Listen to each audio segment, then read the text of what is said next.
பீகார் மாநிலம் பக்சர் மாவட்டத்தில் உள்ளது சௌசா பஞ்சாயத்து. இந்த ஊரைச் சேர்ந்த நந்துமல்லா என்பவரின் வீட்டில் அன்று திருமண கொண்டாட்டம் களைகட்டி இருந்தது. உத்தரப்பிரதேசத்தின் பலியா மாவட்டத்தில் இருந்து மாப்பிள்ளை வீட்டார் மேள தாளங்களுடன் வந்திறங்கினர்.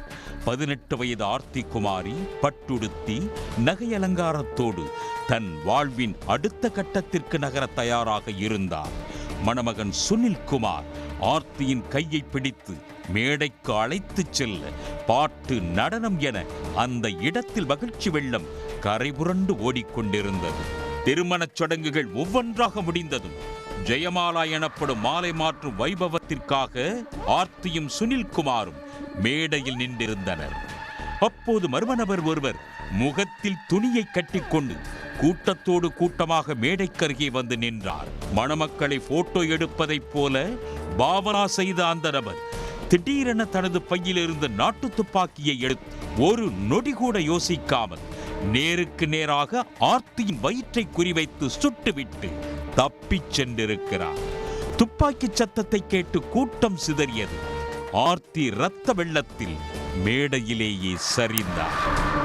திருமண வீடே போர்க்களமானது. ஆர்த்தியை தூக்கி கொண்டு உறவினர்கள் மருத்துவமனைக்கு ஓடினார்கள். யார் அந்த மர்ம நபர்? எதற்காக ஆர்த்தியை குறிவைத்து சுட வேண்டும் என்று திருமண விழாவில் கலந்து கொண்ட அனைவரும் குழம்பி போயிருந்தனர். குறிப்பாக மாப்பிள்ளை வீட்டார் அதிர்ச்சியில் உறைந்து போயிருந்தனர். மருத்துவமனைக்கு கொண்டு செல்லும் வழியில் ஆர்த்தி தீனபந்துதான் என்னை சுட்டான் என முனங்கிக் கொண்டே இருந்தார். அந்த பெயரை கேட்டதும் பெண் வீட்டார் மிரண்டு போயிருக்கிறார்கள். தீனபந்து என்பது வேறு யாரும் இல்லை, ஆர்த்தியின் பக்கத்து வீட்டில் வசித்து வந்த இளைஞர்.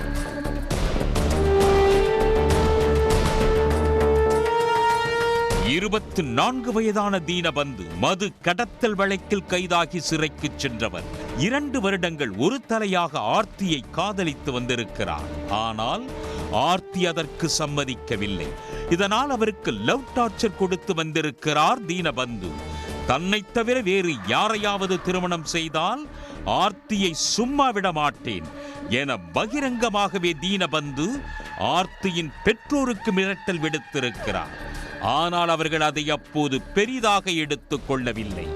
1 வருடத்துக்கு முன்பு ஆர்த்திக்கு ஒரு வரன் பார்த்து அவரது பெற்றோர் திருமணத்துக்கு நாள் குறித்திருக்கிறார்கள்.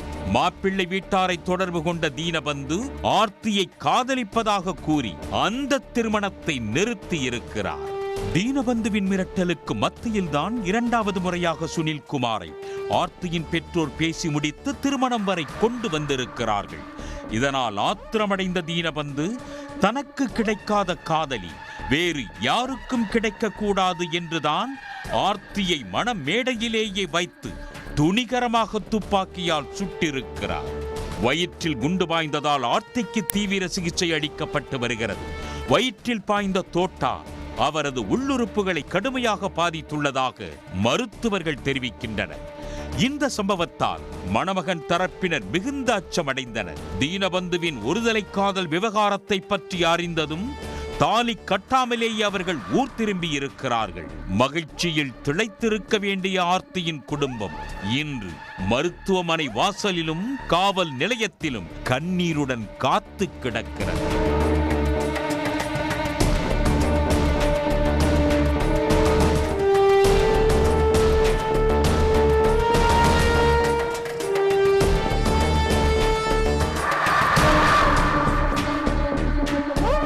இந்த வழக்கை விசாரித்த எஸ்பி சுபம் ஆர்யா தலைமையிலான போலீசார் தீனபந்தின் தந்தை ரமாசங்கர் சௌத்ரியை பிடித்து விசாரித்திருக்கிறார்கள். என் மகனின் காதல் விவகாரம் எனக்கு தெரிந்திருந்தால் நானே முன்னின்று திருமணம் செய்து வைத்திருப்பேன், இப்படி ஒரு கொலை முயற்சியை தடுத்திருப்பேன் என அவர் வாக்குமூலம் அளித்துள்ளார். இதற்கிடையே கச்சாரி சாலை அருகே பதுங்கியிருந்த தீனபந்துவை போலீசார் அதிரடியாக கைது செய்து சிறையில் அடைத்துள்ளனர்.